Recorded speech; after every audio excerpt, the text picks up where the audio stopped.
সামনেই ফুলকো লুচিটা যখন দেওয়া হয় কেমন ঝগড়া, অশান্তি, টাইমিং, ডায়লগ ভুলে যাওয়া, হাসি, মজা, আড্ডা, মারামারি সব সব সব মানে রেডি ঠাকুর দেখতে যাওয়ার জন্য। চুলটা একটু ঠিক করবে। আর ও ননদিনী হাজির।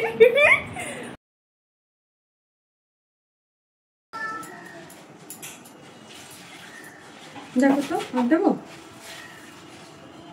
আর একটু লাগবে বাস।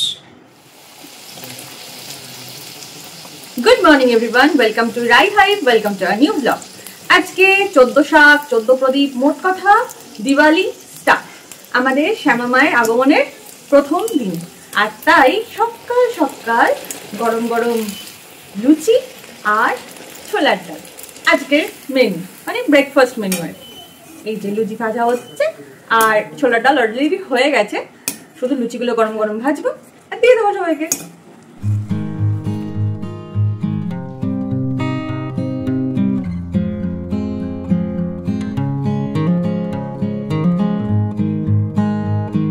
আদরের জন্য চলে এসছে ফুলকো লুচি, আর আদরের সামনেই ফুলকো লুচিটা যখন দেওয়া হয় কেমন আস্তে গরম খুব। পাপা ওটাকে আগে ঠান্ডা করে দিক, তারপরে তুমি খাও, ঠিক আছে? হুম হুম লুচি আর ছোলার ডাল আজকের খাবার। তোতা পাখি পেছনে বসে, সামনে আতা অপেক্ষা করে বসে রয়েছে কখন খাবে। আপাতত এটা আমাদের খাওয়া দাওয়া হবে, তারপর আমাদের লাফটার ভিডিও শুট হবে। ইয়ে হলো লাফটার ভিডিও শুট করা। তোমরা যারা দেখো লাফটার ভিডিওগুলো ফেসবুকে বা ইনস্টাগ্রামে বা ইউটিউবে, একটা ভিডিও শুট করতে গেলে যে কত কিছু হয়, ঝগড়া, অশান্তি, টাইমিং, ডায়লগ ভুলে যাওয়া, হাসি, মজা, আড্ডা, মারামারি সব সব সব মানে এক একটা ভিডিও হয়তো 15 সেকেন্ডের বা কখনো কখনো হয়তো তার চেয়েও কম, কিন্তু ওইটুকুর মধ্যে মানে দেখে মনে হচ্ছে ওটা ওইটুকু, কিন্তু ওটা করতে যে কতক্ষণ লাগে শুধু আমরাই জানি, মানে আমরা যারা শ্যুট করি আর কি, বা যারা ক্রিয়েটাররা শ্যুট করেন। যাই হোক, সেটা হলো আজকে বোধহয় 14 শাক হয়েছে, কিন্তু যেহেতু 1:46-এর পর লাগছে, কিন্তু তার জন্য আমাদের আজকে একটু খাওয়া দাওয়াটা লেট হবে। মানে সবাই আমরা আজকে 2টোর পরে, আদরকেও 2টোর পরে খাওয়াবো, যার জন্য ফল টলগুলো খাওয়া হলো। তাই এখন আপাতত একটু বসে আড্ডা টাড্ডা মারবো, স্নান টান করে পুজো টুজো করে তারপর 2টোর পরে স্নান হয়ে গেছে, আদরকেও স্নান করানো হয়ে গেছে, এখন অলরেডি 2টো বেজে গেছে, মানে আজকে খাওয়া যাবে আর কি 14 শাক। যাই হোক, আর ওইদিকে ছাদে এক গাদা জামা কাপড় সকালবেলায় কাঁচা ছিল, সেগুলো মেলা হয়ে গেছে, নতুন জামা কাপড় কাঁচা, সেগুলো মেলা, পুজো পরপর হয়ে গেছে, আর আমাদের ভিডিও শ্যুটও হয়ে গেছে। এবার শুধু খাওয়া দাওয়া। এই যে সেই 14 শাকের শাক ভাজা, এটা হচ্ছে লাউয়ের যে শাক আর কি, সেটা চচ্চড়ি, এটা পেঁপের তরকারি, আর সকালবেলার ধরুন একটুখানি বাকি রয়েছে, আর এটা হচ্ছে আদরের ফেভারিট চাটনি, আর একটু মাছ ভাজা হয়েছে আদরের জন্য, ওই যে চলছে রেডি করা, আর আমাদেরগুলোও আছে। সন্ধে পড়ে গেছে, মানে 14 প্রদীপের টাইম চলে এসছে। আমি দেখো মোটামুটি রেডি ঠাকুর দেখতে যাওয়ার জন্য। চুলটা একটু ঠিক করবো। আর ও ননদিনী হাজির উইথ আমাদের প্রদীপ। কেমন হয়েছে জানিও কিন্তু, মানে তোমরা তো প্রথম থেকে দেখেছো, যারা দেখোনি তাদের জন্য আরেকবার বলি, এগুলো কিন্তু সমস্ত মাটির ছিল, মানে এখনো মাটিরই আছে। এগুলোতে আমরা ফেব্রিক কালার করেছি দুই পাগলি মিলে, তাই তো? এখন এগুলো নিয়ে একটু ফটো টটো শ্যুট করবো, তারপর একটা রিল বানাবো, তারপর তোমাদের অনেক জ্বালাবো, সেগুলো পোস্ট করে করে। তাই আপাতত রাখি, আবার একটু পরে দেখা হচ্ছে।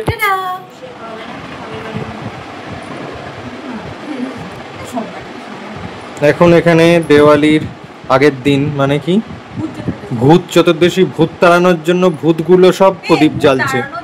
জানো তো, বলা হয় আমাদের পূর্বপুরুষরা এই দিনেই নেমে আসে, তাই তাদের আসার পথকে আলোকিত করার জন্য এটা দেয়। মানে মত বিভিন্ন রকম আছে, এটা অনেকে বলে ঘর থেকে অন্ধকার বা নেগেটিভিটিকে তাড়ানোর জন্য 14 দিকে এটা দেওয়া হয়। আবার আরও কিছু জনের মত আছে 14 কিছু অপদেবতারা আছেন তাদেরকে দেওয়া হয় মত। যাই হোক, 14 প্রদীপ দেওয়া হয়, এটা আমাদের একটা রীতি, একটা রিচুয়াল বাড়িতে আছে, বড়রা সারা জীবন করে এসছে, তাই আমরাও করছি, আর ভবিষ্যতে যাতে ওরাও করে সেটার জন্য ওদেরকেও দেখাচ্ছি, শেখাচ্ছি। কারণ রীতিগুলো আস্তে আস্তে এভাবে বন্ধ করে দেওয়ার থেকে এগিয়ে নিয়ে যাওয়াটাই কাম্য বলে আমি মনে করি, তাই তো?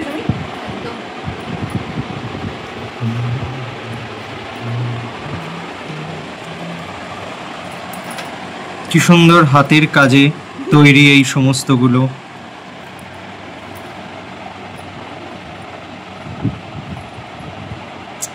কালকে সুমি রাত 2টো অবধি জেগে নাকি এগুলোকে করেছে, তারপরে ফাইনাল। সত্যি ওর পাগলামির জন্যই কিন্তু কমপ্লিট হতে পারলো। তোমরা কি করছো এখন? সব প্রদীপ জ্বালাচ্ছ? বাহ, ভালো করে সাবধানে ধরো, থালা গরম হয়ে যেতে পারে।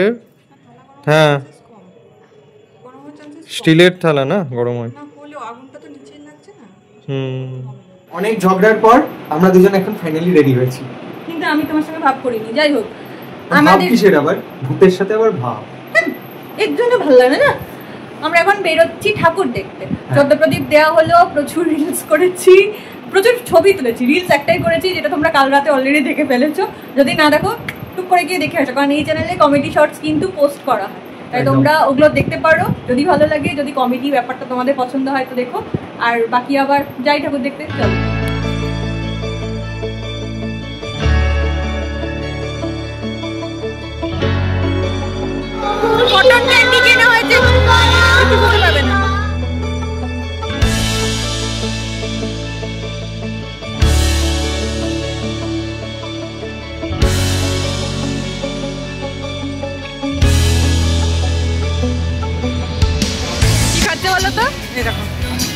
গোলাপ জাম মিষ্টি কর, মিষ্টি খাচ্ছে।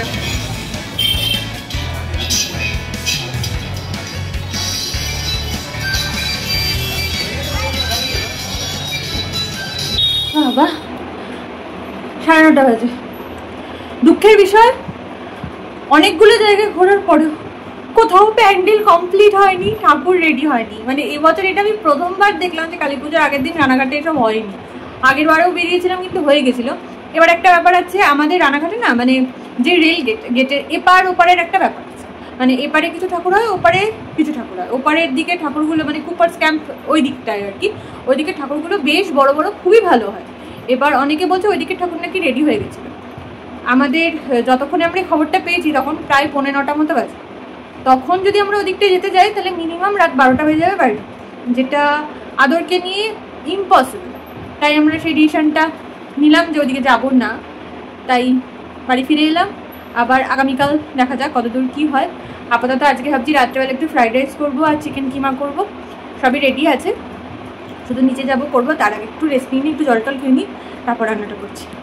এই যে আমাদের তাতে ফ্রাইড রাইস আর স্যালাড। কিমাটা বানানো গেল না, অনেকটা টাইম হয়ে গেছিলো, তাই একটু কিমা কিনে নিয়ে চলে এসেছি। বাকি এগুলো সব বাড়িতে পাবো। রাতের খাওয়া দাওয়া শেষ, এবার আবার যুদ্ধ শুরু। তার মধ্যে প্রচুর জামা কাপড় আছে সামনে ঘরে, যেগুলোকে গুছিয়ে ঢোকাতে হবে, আরও অনেক কিছু আছে। যাই হোক, কালকে দিওয়ালি, তার আগে সবাইকে জানাচ্ছি মানে অগ্রিম দিওয়ালির শুভেচ্ছা। খুব ভালো করে কাটাও কালী পুজোটা, আর দেখা হচ্ছে আবার কালকে সকালে।